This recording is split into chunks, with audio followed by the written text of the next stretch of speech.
Pernah nggak sih kalian baca teks suci atau tulisan kuno, terus mikir, ini maksudnya apa sih? Kok ayatnya jauh banget ya sama hidup gue sekarang?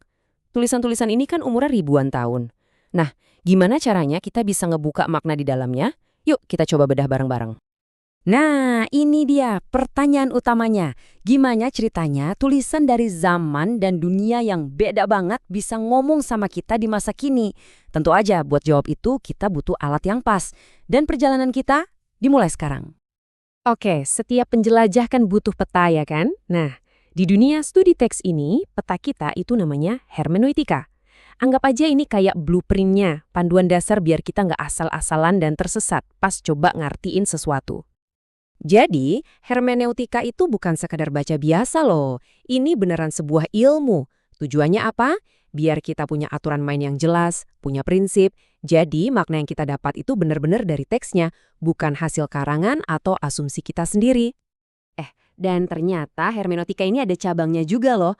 Ada yang sifatnya umum, aturannya bisa dipakai buat semua jenis teks, mau itu sejarah, puisi, atau bahkan teks hukum. Tapi ada juga nih yang khusus, buat genre-genre yang unik kayak tulisan nubuat atau perumpamaan. Nah, yang ini butuh pendekatan yang sedikit beda. Oke, peta udah di tangan. Sekarang waktunya kita pakai topi detektif kita dan mulai investigasi. Proses penggalian ini namanya eksegesis. Tugas kita di sini persis kayak detektif di TKP, cari makna aslinya, apa yang sebenarnya terjadi di dalam teks itu. Nah, kata kuncinya itu memimpin keluar. Eksegesis itu artinya kita benar-benar mendengarkan teksnya. Tugas kita itu narik keluar makna yang emang udah ada di sana. Bukan sebaliknya ya, bukan masukin ide kita ke dalam teks. Nah, ini nih bedanya penting banget. Eksegesis itu narik makna keluar. Lawannya itu eisegesis, yaitu memasukkan makna ke dalam. Ini bahaya karena artinya kita maksa-maksain ide kita sendiri ke teks itu. Menghindari eisegesis ini, wah itu kunci utama buat tetap objektif. Oke, anggaplah kita udah dapat nih makna aslinya. Terus, so what? Apa gunanya buat kita sekarang? Nah, disinilah homiletika berperan. Anggap aja ini kayak seninya bercerita. Gimana caranya kita ambil temuan tadi, terus kita bangun jembatan biar nyambung sama dunia kita sekarang. Jadi, homiletika itu ngambil hasil kerja keras kita di tahap eksegesis tadi, makna yang akurat itu, terus diubah jadi pesan yang hidup. Pesan yang bisa dimengerti, bisa dirasain, dan bahkan bisa diterapin sama orang-orang zaman sekarang. Inilah jembatan yang nyambungin dunia teks kuno sama dunia kita.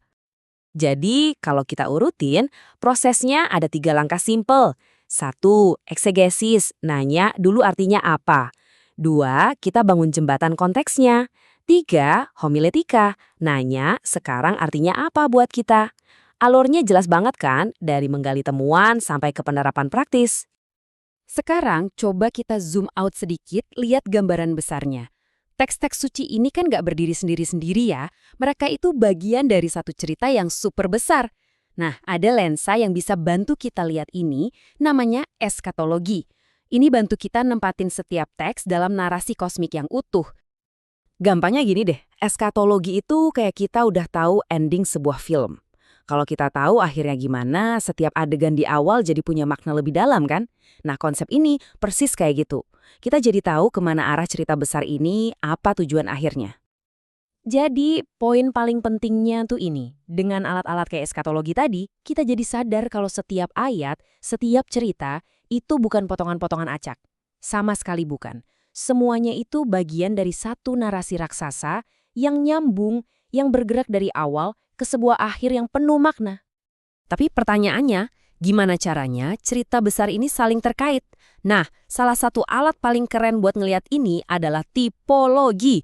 Ini kayak kita nyari pola-pola tersembunyi atau semacam gema yang terus muncul di sepanjang ceritanya.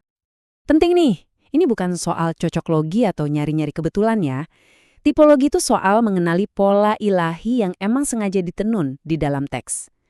Jadi, ada sesuatu di masa lalu, kita sebut tipe, yang jadi semacam bayangan atau preview buat kenyataan yang lebih besar yang terjadi kemudian.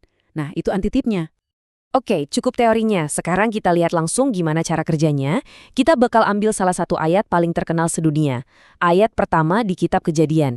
Kita lihat gimana semua alat yang kita bahas tadi bisa membuka lapisan-lapisan makna yang, wah, luar biasa. Ayatnya kan kedengaran simpel ya, lurus-lurus aja. Dan semua orang pasti pernah dengar.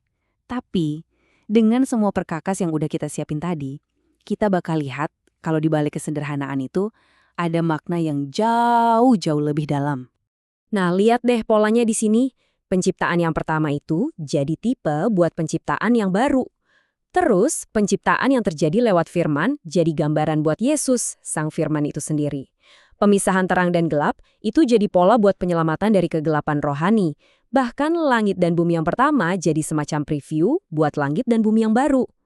Ini bukan kebetulan, polanya konsisten banget. Artinya apa?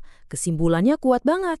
Kejadian 1 ayat 1 itu ternyata bukan sekedar catatan sejarah tentang masa lalu. Ayat ini jadi semacam prototipe, blueprint yang ngasih pola buat seluruh rencana penebusan Tuhan. Tiba-tiba maknanya jadi kaya banget kan? Jadi jelas ya, menafsirkan teks kuno itu bukan cuma soal bisa baca. Ini sebuah disiplin ilmu yang butuh ketelitian dan kehati-hatian. Nah, ini membawa kita ke satu pertanyaan terakhir yang penting banget buat direnungin. Kalau emang ini sebuah disiplin, apa dong risikonya kalau kita cuek aja, kita abaikan semua ini, dan seenaknya menafsirkan sendiri?